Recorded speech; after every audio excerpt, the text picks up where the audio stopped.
Hello, everyone.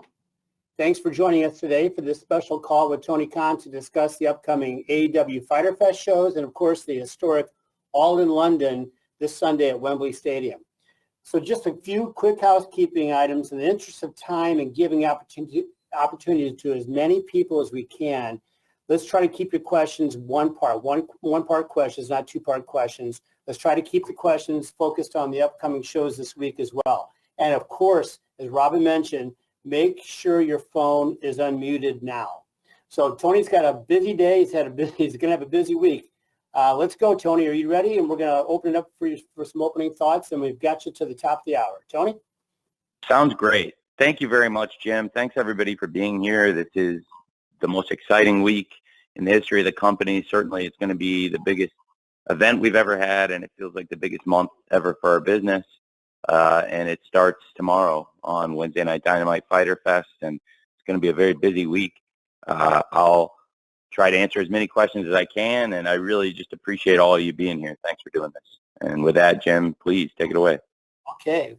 So we're going to start with Phil Strum from the USA Network's Under the Ring, and then Jim Barcelone from the Miami Herald is on deck. Phil, you're up.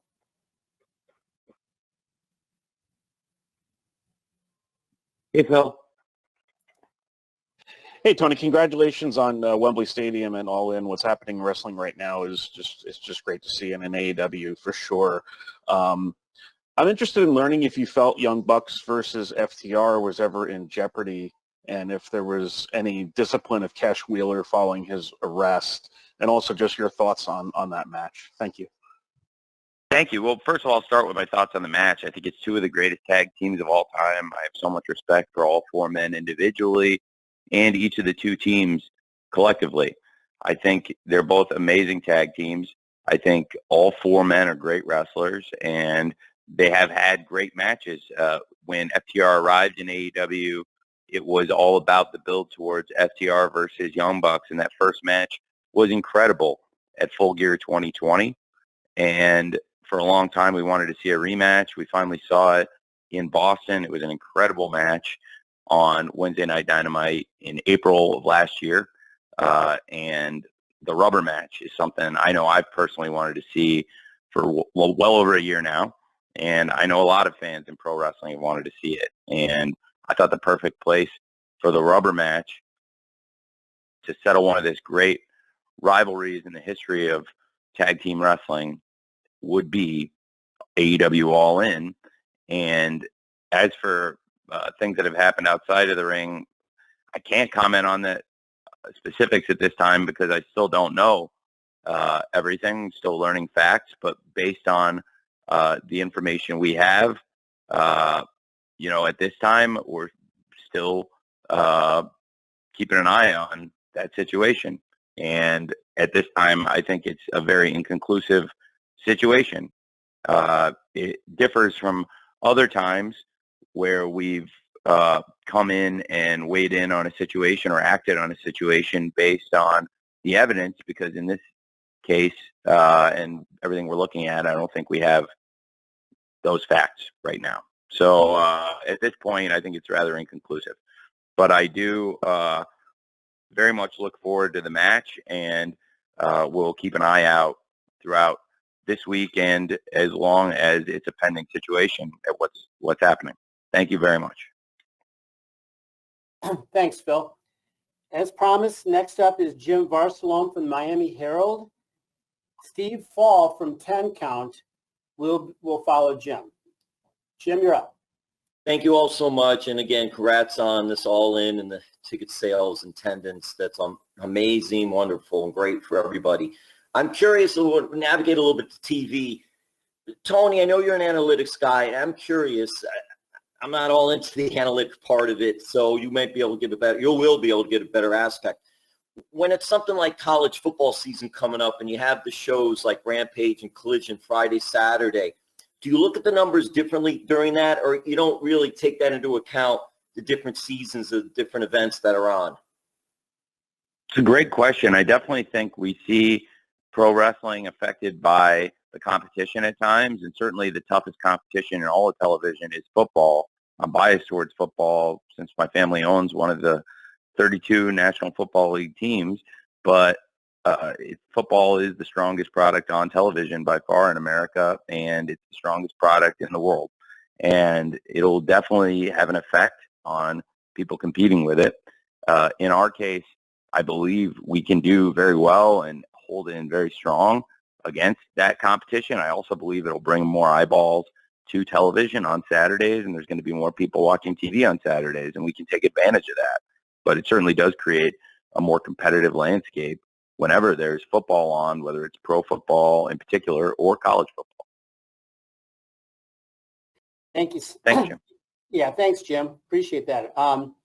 Steve Fall from 10 Count is next. And then we're going to follow Steve with a write-in question from Alistair McGeorge from metro.co.uk. Steve? Hey, thanks.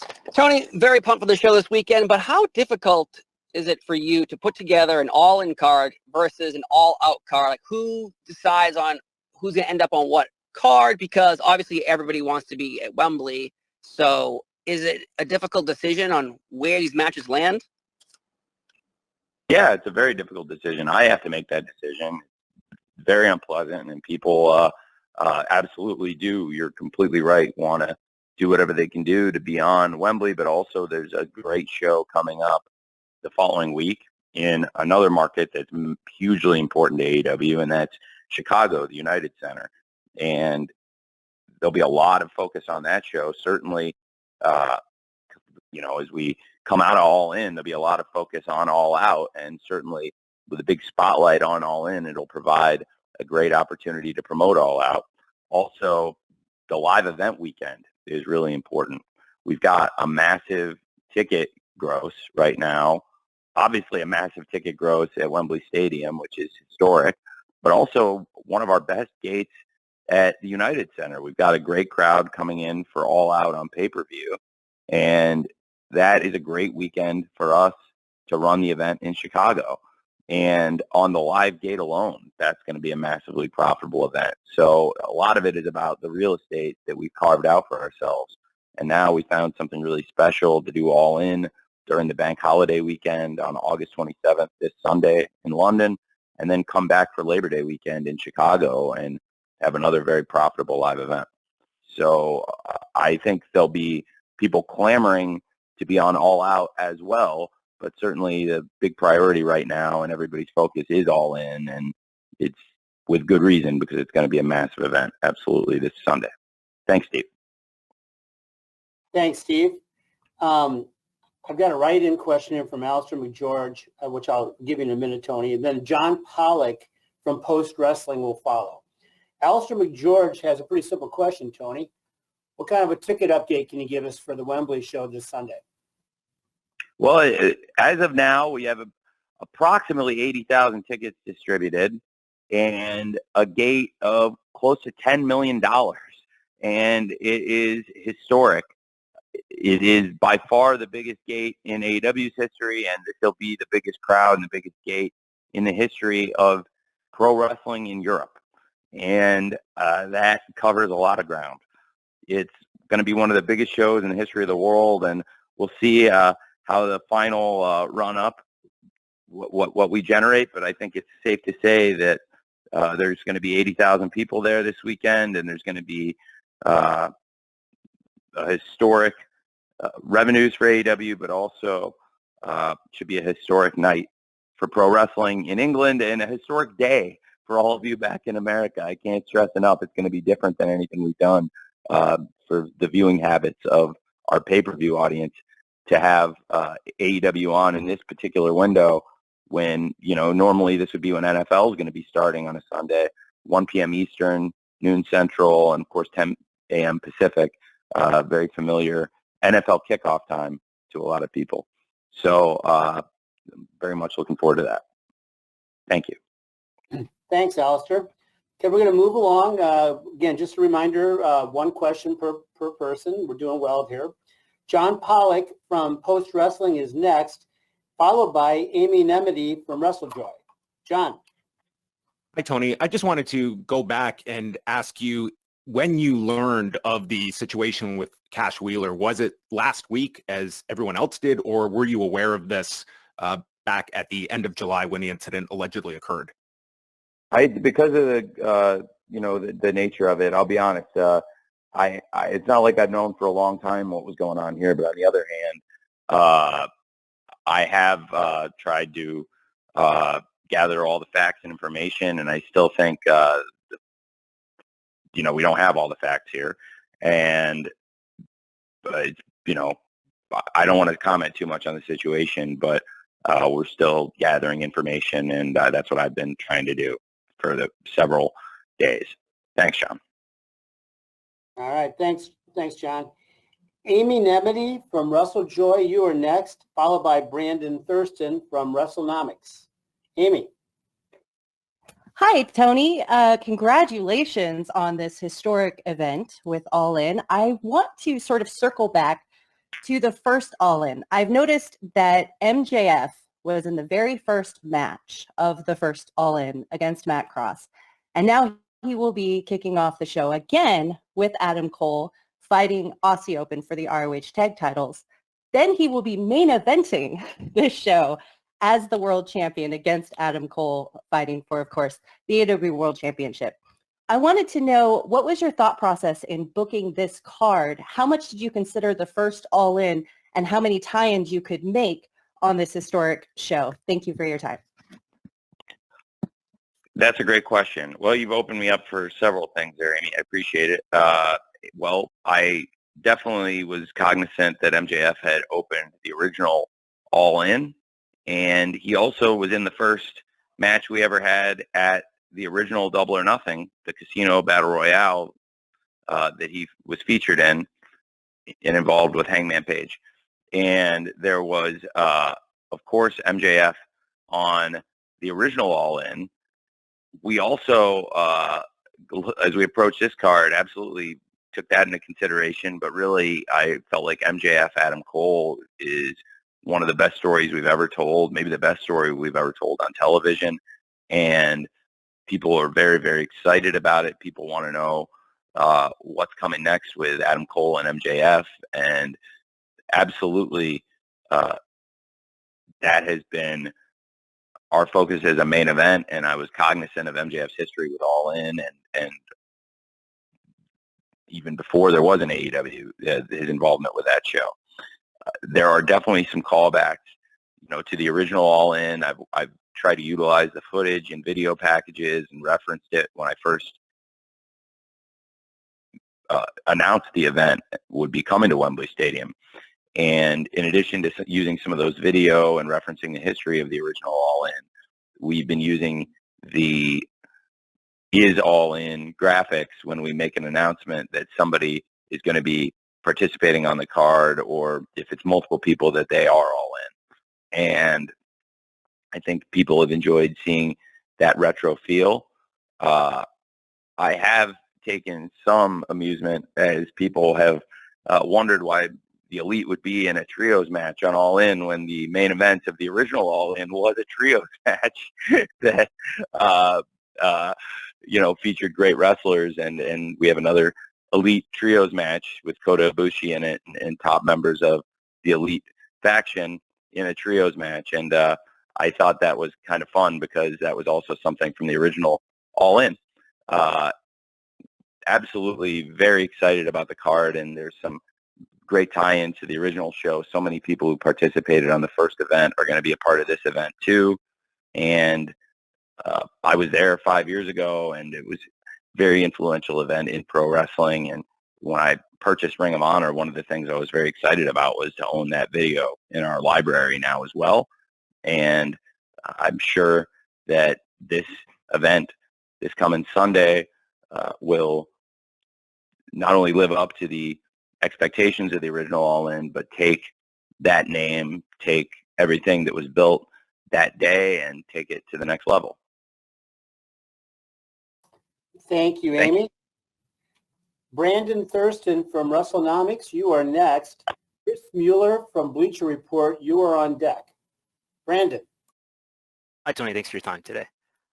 Hey, Brandon. looks like All In is going to be among the highest attendances ever, maybe both in terms of paid attendance and total attendance. And as I'm sure you know, there's a lot of controversy around the two shows, at least that you're in the neighborhood of now, WrestleMania 3 and WrestleMania 32. I was wondering if you would be willing, after the show is done and all the tickets are sold, if it does set the record, would you be willing to make the ticket audit or other records available to the media just to minimize the controversy that it feels like is going to be inevitable after the show? I am not sure. I've never been in that position before. So what would WWE, I'm sorry to follow up my question with a question. Brandon, what would WWE do in my position? They would put out a press release and with a number that may include ushers and ticket takers and personnel and things like that. Okay, I'm not sure what I'm going to do yet, but it's fun being in this position for the first time ever. So I'm just wondering. Well, I'll have to take it all into account, and we'll definitely be doing a very thorough audit of the building, and I will get you guys as best as I can an accurate number, as I always do, and I've never been in that particular position before to do that math, so I look forward to announcing an accurate number, and I'm not sure how long it'll take us to come up with it, but I'm very excited to have a good number for you guys on Sunday, and hopefully it'll be a historic number that we can all get excited about. But honestly, whether, wherever it falls, I think it's going to fall certainly as one of the most successful events ever. And, it's not about really nickel and diming. I think it's about packing the stadium, which we have done. And it's a very, very important milestone for us. So I'm very pumped up for it wherever it falls. Thanks, Brandon. Thank you, Brandon. Chris Mueller from Bleacher Report, you are next. Stephanie Chase from Digital Spy follows Chris. Chris? Hey, Tony. Hey, so with Wembley being such a big success already before it even happened, it has to kind of pique your interest in doing international pay-per-views more often. So I'm kind of curious if you had other countries on a list maybe that you're already kind of scouting for future events. Well, it's a great question. We have AEW on in 150 countries around the world now, so there's definitely more opportunities for international events, and this will be a great learning experience for us. We did Forbidden Door in Toronto, which is obviously a lot closer to America. So the logistics were complicated, but they weren't nearly as complicated as what's happening right now, where you've got a good percentage of the AEW production team is not going to be at TV this week. They're going to be in Georgia making it happen. And I'm sorry, excuse me, they're not going to be in Georgia this week. They're going to be in London making it happen. And while we're putting the TV together in Georgia, we're going to have a good percentage of our team in London assembling the set and loading in to Wembley. We'll learn a lot from this, and I expect more international events in the future. As far as where we would go, it's a great question. I'm not sure yet, but certainly it's been a very good year for us with international touring, as our biggest events have actually been these international events with All In and now Forbidden Door, which is going to be another one of our top gates we've ever had. So it's definitely something we want to keep doing, and for a young company like ourselves that launched in America, but launched with a great TV partner overseas in ITV in the UK in particular, this is something I've wanted to do for a long time, and I think the strength of the TV partnership in England that we've implemented from the very beginning before we ever launched helped put us in this position because of the power of ITV in the UK. Thanks, man. Thanks, Chris. Stephanie Chase from Digital Spy is next. Bill Pritchard from WrestleZone will follow Stephanie. Hey, Tony, how are you? I'm well, Stephanie. How are you? I'm great, thank you. I wanted to ask, because the Elite recently re-signed with Omega and the Young Bucks staying on as EVPs as well. How would you define their roles as EVPs now, especially if you compare it to wrestlers such as Chris Jericho and CM Punk, who also appear to do a lot backstage but don't hold any title? Well, that's a great question. I think it is a variety of responsibilities that different people backstage carry. Certainly, from the very beginning of AEW, Kenny Omega, Matt Jackson, Nick Jackson have been very involved in coming up with ideas and helping build some of the major events, including the original All In, which was actually before AEW even launched, and is brilliant creation from the Young Bucks. And I think that with, in particular, Kenny Omega and the Young Bucks, they have a great connection to the fabric of the company and the history of the company. And as we've gone on, I've added people to the team, people that work backstage, people that are also executives. Some of them are wrestlers, but for the most part, there's not a lot of people that carry the executive title and are featured on the wrestling show so regularly and so importantly as Kenny Omega and the Young Bucks. So I do think as we approach the first ever AEW All In, it's a great time to look back at all the great things that Kenny Omega and the Young Bucks have done here in AEW. And of course, they're three of the four original executive vice presidents, along with Cody Rhodes. And the four of them put together an event with the original All In that has stood the test of time and captured the imaginations of fans around the world. And based on the success of that original event, I thought that bringing the first ever AEW All In had the potential to be our biggest event ever, and it has been. So it's a huge blessing for the company, and in large part thanks to the Elite, Kenny Omega and the Young Bucks, for creating All In. So they're still a huge part of the company, and very excited to have them participating in All In 5 years later. Thank you very much, Stephanie. Thanks, Stephanie. Bill Pritchard from WrestleZone, you are next. And then I've got a write-in question, Tony, from Mike Johnson at PW Insider. For now, it's Bill. Great. Good afternoon, Tony. How are you? Good afternoon, Bill. I'm very well. How are you, sir? Good. I wanted to ask about the actual match card that's been announced, if you could comment on this being the final card or if anything else could be added. I know, specifically Paul White's kind of teased something with Captain Insano, and there's some other matches that maybe fans expected to be announced that aren't yet. Could you comment on how final what I think it's 9 matches are? There will be adjustments to the card. Some of them have been planned from the beginning. Some of them are things that we're dealing with on the fly.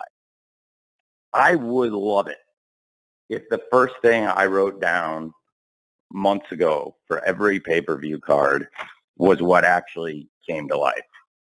It is rarely the case that you put ideas down on paper and then months and months go by and there's no major changes to that set of ideas.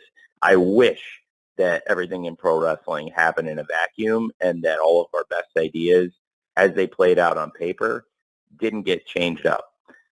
This has been very challenging, but honestly, I've been through a lot of challenging stuff, and I understand when somebody gets injured. On one hand, you can blame the company for that. I mean, they're fluke things. So if 2 wrestlers go out and have a match and somebody gets injured in the match doing a wrestling move, look, the company, sure, we put them in the wrestling match. If there's an injury, it is our fault. But on the other hand, anytime we do a show, there's going to be a bunch of wrestling matches, and you have to accept the possibility there may be injuries and things that are going to change the card. There's been a lot of that with this show. What I'm very, very, very, very grateful for is that none of it has involved MJF and Adam Cole, which could have happened. Certainly last year, for example, I lost Adam Cole twice in one summer. Not only did I lose Adam Cole twice in one summer, within the span of 4 days, due to injuries, I lost CM Punk, Bryan Danielson, and Adam Cole, all for extended periods of time within 2 shows that happened 4 days apart. And that would be, or I guess 3 days apart. So within 3 days, I lost Punk, Bryan, and Cole last summer, 22, between Double or Nothing and Dynamite episode 139 at the Forum. And then, that summer it was very challenging. It was already challenging with Kenny Omega being out. MJF had stepped away. It was a challenging summer, but I think we worked through it and came out of it in a good position. There has not been that many injuries all at once, but then slowly, kind of one at a time, things have added up, and they changed the card a lot. So Bryan Danielson was somebody I wanted to have prominently involved in this card as well. Certainly this MJF Adam Cole story has been something that has been in the works. The idea of them as a tag team, and it's just clicked so beautifully. And there are ideas you have on paper that click.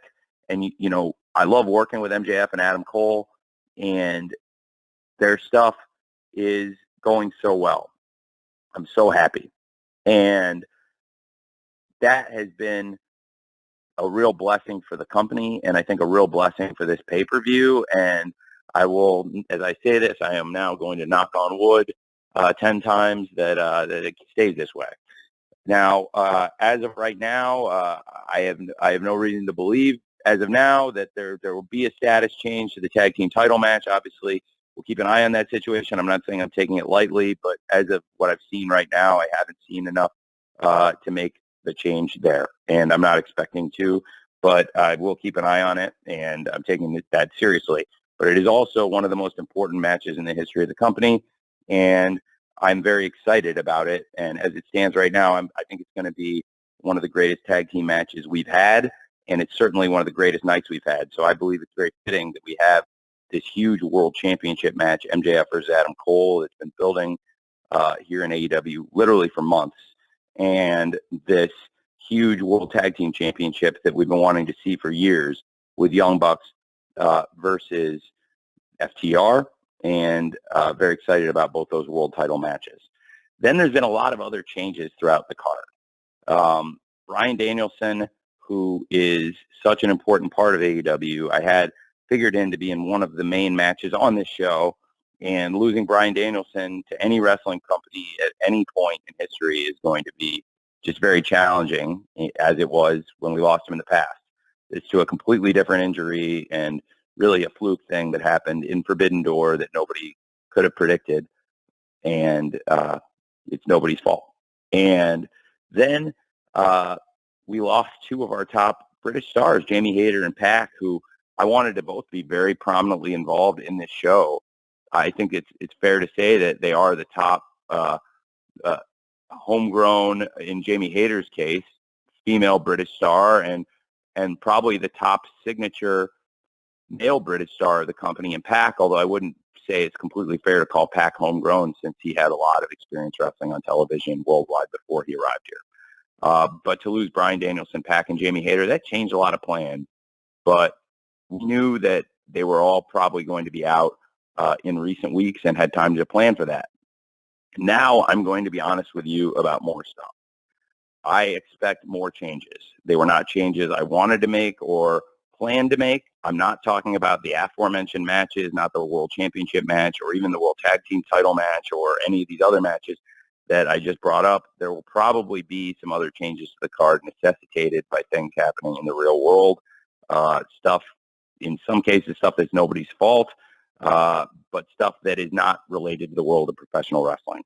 And I am going to try to work through this week to make it as strong as possible with actually making the card hopefully better than it has been. But yeah, there will be changes to the card. I'm planning to add something, and I might have to make some changes within the body of the card as it stands right now. But they're not substantive changes that will change the quality of the show, and I'm very glad that the big matches are in such a good position right now. And also, to be honest, I think you're going to have to stay tuned. And then after you see some changes, whether it's in a scrum after the pay-per-view or whenever, I can talk to you more about when and why I decided to do those. But it's not like they were things that even a week or two I knew about or was expecting to have to change. And that's part of pro wrestling. I've seen some people talking about the way they've the way the show's been built, and I think a lot of people would agree that MJF and Adam Cole, the main event from the very beginning, has had a lot of attention by design.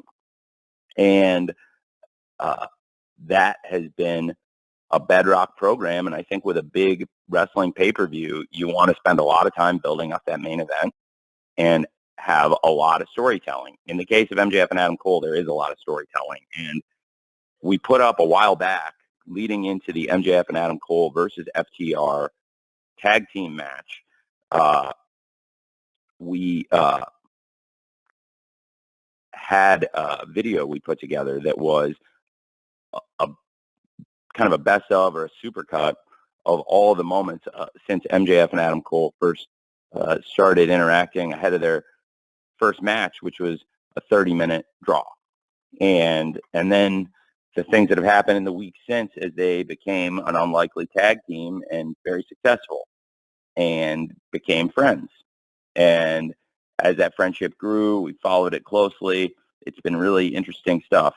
And we made a supercut of that we posted before their tag team title shot against FTR. And then we recently updated it with everything that's happened, including that match against FTR for the tag team championships, which is a great match on July 29th in Hartford on Collision. And then everything that's happened since then, since July 29th with Adam Cole and MJF leading into this match. It's a fascinating story. And actually the video we posted, I believe, is almost 2 hours long. And so we've got nearly 2 hours of story, just really featuring the best of clips. And there's a lot of information in there. So for anybody who wants to go back and see the story, there's a lot of storytelling, and there really is a lot there. I also put up a video looking back at the history of FTR and Young Bucks because I'm so excited about the match. I'm so excited about the tag team championship being at stake, and these two teams and these four men in this position, Matt, Nick, Dax, and Cash, they've come so far in their careers, and I've followed both teams for a long time before there was an AEW. I'm a huge fan of both teams. It was a dream come true to have that match in Daly's place for the first time ever. I actually sat in Gorilla producing that match, and I had Shaq sitting next to me. I watched it with one of my heroes, and he was blown away by the quality of the match and the quality of that show. And that was one of my greatest nights as a wrestling producer, Full Gear 2020 in Jacksonville. And the energy of the crowd, even though it was a physically distanced crowd and we were only putting 25% capacity in because of COVID restrictions, the people that showed up that night made that a great show, including the fans who came and, of course, the wrestlers who made it a great night of wrestling. And to have FTR versus Young Bucks here, it's a really big deal. And if you look back at some of their history over the years and how far this goes back, it really is a throwback to the old days of Daly's Place. And I think it's going to be a great match. Then, in addition to those history videos we posted with FTR and the Young Bucks and with Adam Cole and MJF, we posted a look at the history with Swerve and Darby Allin. I don't know if they posted it yet. I'm not sure if they have. I actually asked them because I asked for these videos myself, and I had them made to show people some of the storytelling we've been doing. And, so people, in case they missed a week here or there or missed a step in the story, they can catch it. I actually asked them to go back a little further and do an extended cut of the Darby and Swerve, because their story really even goes back to last year when Swerve first came into AEW. He wrestled Darby in an Owen Hart qualifier. We established their friendship with each other. They were involved in the Casino Battle Royale, and it was the first time we saw Swerve with a little bit of questionable character, as albeit it's every man for himself, but he threw out his good friend Darby Allin from behind. Then in the first ever Royal Rampage, he tried to do it again, and Darby caught on, and Darby swerved the swerver this time. And so it showed, I think, they have an interesting friendship and a dynamic that goes pretty far back here in AEW. And it picked back up recently this year in the Blind Eliminator Tag Team Tournament when Orange Cassidy and Darby Allin advanced over Swerve and his former partner Keith. And it was a great match, and it reignited things between Darby and Swerve in a major way. And then Swerve ended up costing Darby and Orange their match in that tournament, and it's led to a lot of interesting stuff in recent weeks between Darby and Swerve. And I really feel like those two are the focus, Darby and Swerve. But we've added a lot of interesting characters and built an interesting story along the way involving the Mogul Embassy, Nick Wayne, and Sting. And but Darby and Swerve have a lot of history, and I want people to see that. That it's really largely about those two. And there's going to be a lot of great stuff on this card. I will be adding stuff, as I said, but I will also be changing things. They were not things I was expecting to change, but that is the nature of wrestling. But I am really excited about what we built here, and I think the stories we've been telling, we will still be able to tell. I'm very optimistic. Thank you. Thank you, Tony. Got this write-in question here from Mike Johnson from PW Insider. And after that, we're going to go to Dominic D'Angelo from Inside the Ropes. Tony, Mike asks, what has your father's reaction been to All In London ticket sales and all this success thus far? It's been a long way, or it is a long way, from him taking you to the ECW arena in Philly. Yeah, it is. It is a long way. I know my dad's very proud of the success of AEW, and in particular, All In. This is all happening because of him. He is the reason that I've been in a position to launch AEW in the first place, and he's the reason I started going to Wembley Stadium and built these relationships, and he's the reason I built the relationships in sports that allowed me to get my foot in the door to make AEW a reality 5 years ago. And he is the most savvy businessman I know, and he is very aware of the huge success that is AEW All In at Wembley Stadium. So I was actually with him last night talking about it, and he's very, very excited about the event and everything it represents. It's definitely a long way from him taking me to see wrestling events as a young kid, and he was never a wrestling fan. It wasn't like he wanted to be there, but I think that speaks to what a good dad he was, because he supported me being a wrestling fan, even though he didn't really like wrestling or didn't care particularly about it. It wasn't for him. He was doing it. He was doing it for me, which I've always really appreciated. Thanks. Thank you, Tony. Dominic D'Angelo from Inside the Ropes, you are next, and we're going to follow Dominic with Robert Butler from the BBC. Dominic. Hey, Tony, how are you doing today? Doing good, Dom. How are you, man? I'm doing great. Yeah, congratulations on All In coming up here, and I wanted to commend you, too, for the Maui Food Bank, doing that all last week for Dynamite, Rampage, and Collision. Question I had was regarding Sting. Obviously, he had a little bit of a persona change, just to tweak this past Dynamite.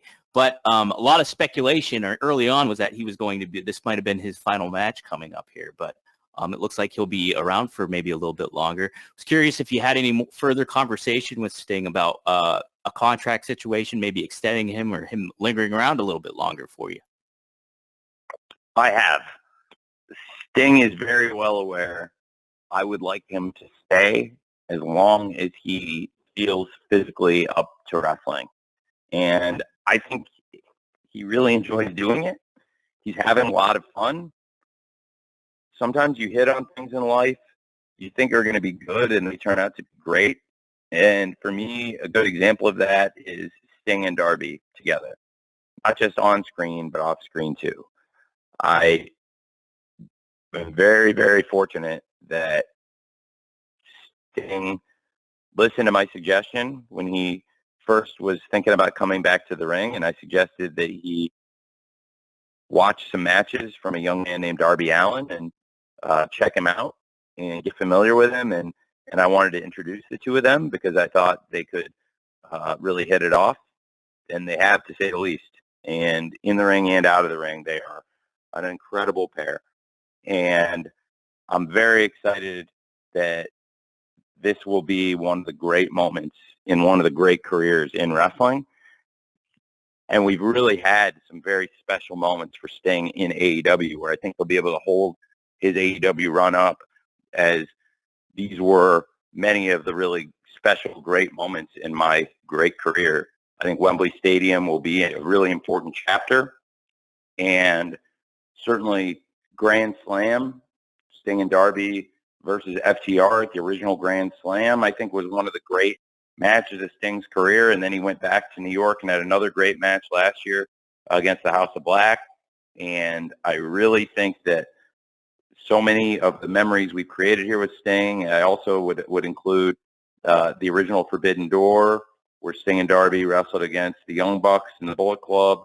What an amazing match. What a great start it was to the match, too, with Sting jumping out of the shadows onto the Young Bucks. It was an amazing match. And there's been so many great memories for Sting in AEW. I don't want it to end. And I won't be the one to pull the plug on it.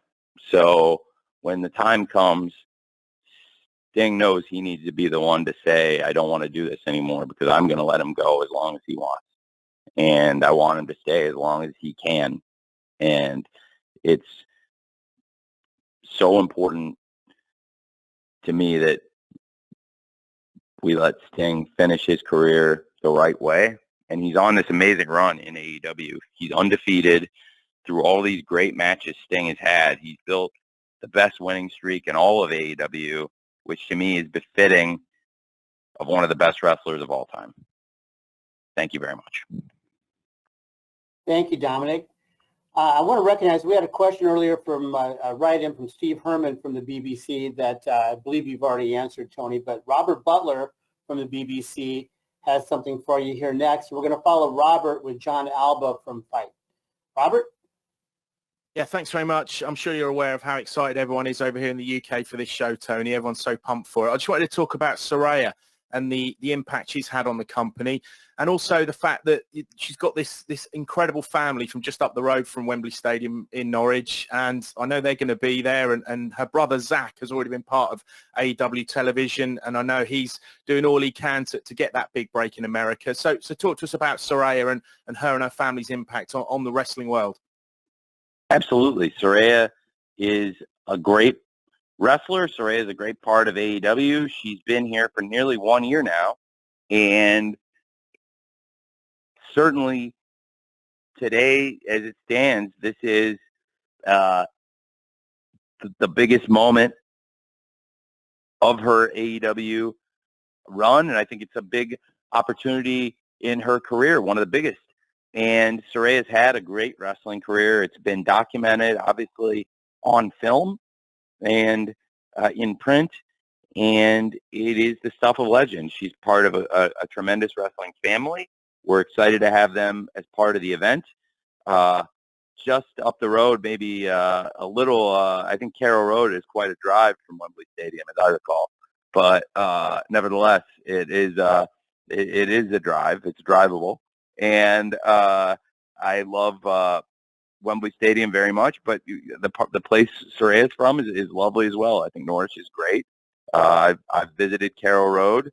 I've gone with Fulham there, and it really enjoyed it, and enjoyed meeting Delia Smith and Stephen Fry and all the people there. And they have a very nice group of people at the football club as well. It's a great town.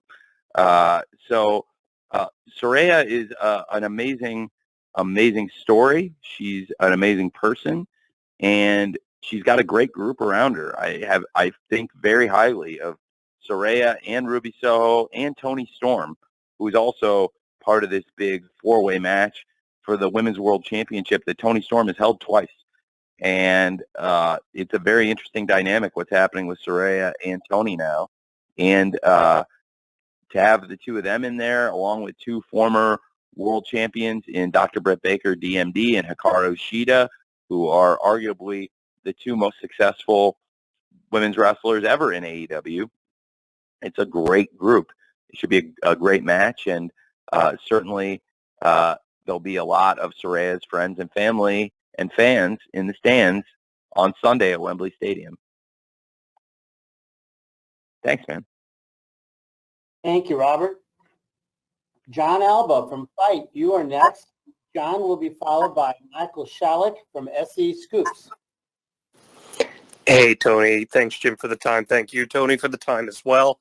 Congratulations on the big events coming up these next couple of weeks. You have been really vocal, Tony, the past month or so about the streaming potential for AEW in the future, specifically as far as Max is concerned. And I'm sure that leveraging a show like All In into further distribution would be something you guys would have interest in. I'm curious, from your discussions with Warner Brothers Discovery, what lens do they view AEW through as a property? We've heard reports that they're going to repurpose Bleacher Report for the Max platform as a tier. Do they view AEW as a sports-centric program, or does it fall in a different category? I believe we do fall in with sports. We're a very, very prominent live sporting event. We do tremendous ratings. You may have seen a press release that Warner Brothers Discovery put out yesterday afternoon publicizing the success of AEW Dynamite Fight for the Fallen, which was the #1 show on cable in multiple demographics, and among young men was the #2 show on all of television, including network. And Warner Brothers Discovery very excited about the potential of AEW. In the past year, I've been very fortunate to get to spend time with Mr. Zasloff, and Mr. Zasloff is really excited about AEW. I will take it a step further. I saw Mr. Zasloff over the holidays with my father, and I walked up to him and introduced my father to him, and the first thing he said to my dad is, "Your son is effing killing it." So I was very pleased with that and proud of that, and always nice when your boss tells your dad that you're doing a good job. And I believe it's true. I think we're doing a great job, and Warner Brothers Discovery very pleased with the work we're doing, and I'm just glad that Mr. Zasloff likes what we're doing. I think that bodes really well for everybody at AEW and the future of the company, and hopefully good for the wrestling business to have one of the most powerful people in entertainment taking notice of what we're doing, paying attention, doing it, and trying to create opportunities for us. Thank you. Thank you, John. Okay, we've got time for two more. And we're going to go with Michael Shalik from SE Scoops. And we're going to close with Lee Stewart from Liverpool Live Radio. Michael.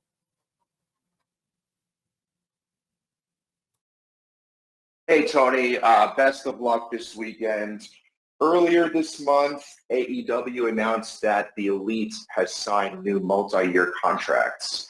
Mark Henry later stated on a radio appearance that Kenny Omega signed for 4 years. So please, you can correct me if that's incorrect. But my question is, did the Young Bucks and Hangman Page re-sign for the same length of time, 4 years? I have to go back and look at the paperwork. I think that the lengths are a little bit different, but the start dates are also a little bit different too. And, people had missed time due to injuries at different points in their contracts. So they were expiring at different points too. So it's not like everybody's deals were expiring on the same day. So I don't think they all end exactly on the same day, but everybody signed a multi-year deal and is going to be here for several years. And I've had really good talks with all of them. I have a lot of respect for them. I'm actually going to be filming something with Kenny later today that I'm really looking forward to, and have really enjoyed. I've always enjoyed spending time with Kenny, but really recently I've really gotten to bond with him a lot and enjoyed it. And the Young Bucks and Hangman Page, have so much respect for them. We'll be seeing them very soon as well. I'm literally going as soon as I get off this phone to film something with Kenny, though, since you asked about him, it made me think of it. And I am really excited that they're all going to stay. I don't think the dates all match up exactly, but the idea is the same with all 4 deals, that we want them all here to be multiple years in AEW, and that's why we did multi-year deals with all of them. Thank you. Thank you, Michael. Okay, the last one is coming as promised from Lee Stewart from Liverpool Live Radio. Lee?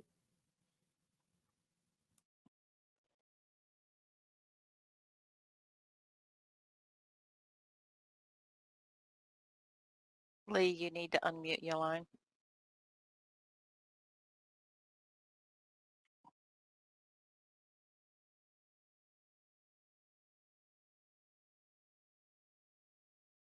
Hello, can you hear me now? Yes. Can hear you now. Yes, sir. Apologies. It was touched upon earlier that obviously All In being not only the largest selling wrestling event in the UK, but the largest in AEW history. With that, and with your connections with ITV and other UK connections, can we expect to see a bit more of a regular occurrence in the UK for AEW? I will save that announcement for another date, but I think it's a very good question. I unfortunately, because you asked the question now as we're leading into this event, I don't think it's the best timing for me to answer it, but I do think I am very excited about the event and what it represents. And if you look at, how I've done things historically when something succeeds like this, I think there's a very good chance for that. And I'm so optimistic about the future of AEW in the UK. We have a great relationship with ITV, as you mentioned. I think they are the perfect partner for AEW Pro Wrestling in England, and they have that history of carrying pro wrestling for decades. And I believe ITV is the channel that is the most closely associated with the history of pro wrestling. So it's very fitting that we have that relationship with ITV. Just as in America, we have that relationship with TBS and TNT, which are channels that have an amazing history of carrying pro wrestling. And in Canada with TSN, that has a great history with wrestling. Well, in England, we have that with ITV, and ITV is also the most powerful commercial channel in the country. And in that partnership, it's really helped us grow the business in the UK and helped us get to the point where we could do something this exciting, where we're expecting 80,000 fans at Wembley Stadium this Sunday for All In. Okay, Lee, thank you. Tony, we got like about 60 seconds. Anything you want to close with? No, I really appreciate it, Jim. Thank you for moderating this, and I just want to thank everybody in the wrestling media for taking the time and listening in on this call. I hope I got to answer almost everybody's question, and if you didn't get one in, please keep coming. I will try to get you in, and also please come to the shows. Anybody who comes to the pay-per-view scrum, I always try to make sure if you're there that you get at least one question answered, and I look forward to seeing a lot of you soon, hopefully either in London or in Chicago or another show in the future. As I mentioned, there will still be some changes to the card, but the substance of the card and the essence of the card will not only remain intact, but I think they will get better in the days to come as a result of necessitated things I will do. And I know we're all really looking forward to the show. I in particular looking forward to MJF versus Adam Cole, FTR versus Young Bucks, and hopefully one of the best nights of pro wrestling in the history of AEW. Thank you very much. I know that we've had a lot of great shows. This is going to be unlike anything we've ever done. I believe in addition to a great night of pro wrestling, this will be the most memorable night overall as a company that we've ever had, and it may stand the test of time as the one people always point to, and it wouldn't be possible without all of you. So thank you very much, all of you who attended this, and everybody who covers AEW and gives us the opportunity to do something that is, to me, a dream come true, and this show in particular is the embodiment of that dream. Nobody ever would have thought this was possible. Believe it or not, this isn't the first show I've ever drawn up to go to play at Wembley Stadium. I've been, as a fan, I'd wrote wrestling shows for years, and one of my real dreams was always to do a Wembley show. And thanks all of you and all the great wrestlers in AEW. We're going to make it come true this Sunday. So thank you very much. All right. That's wonderful. Thanks, Tony. Well, as Tony said, we're now at the end of our time, so we're going to be distributing the audio recording here to all the attendees shortly. So again, on behalf of Tony and everybody at AEW, thanks for being part of today's call, and especially for all you do to bring professional wrestling to fans worldwide. We're looking forward to seeing you this week for AEW Fighter Fest in Duluth, and of course in London on Sunday for AEW All In London at Wembley Stadium. So thanks again very much and have a great day.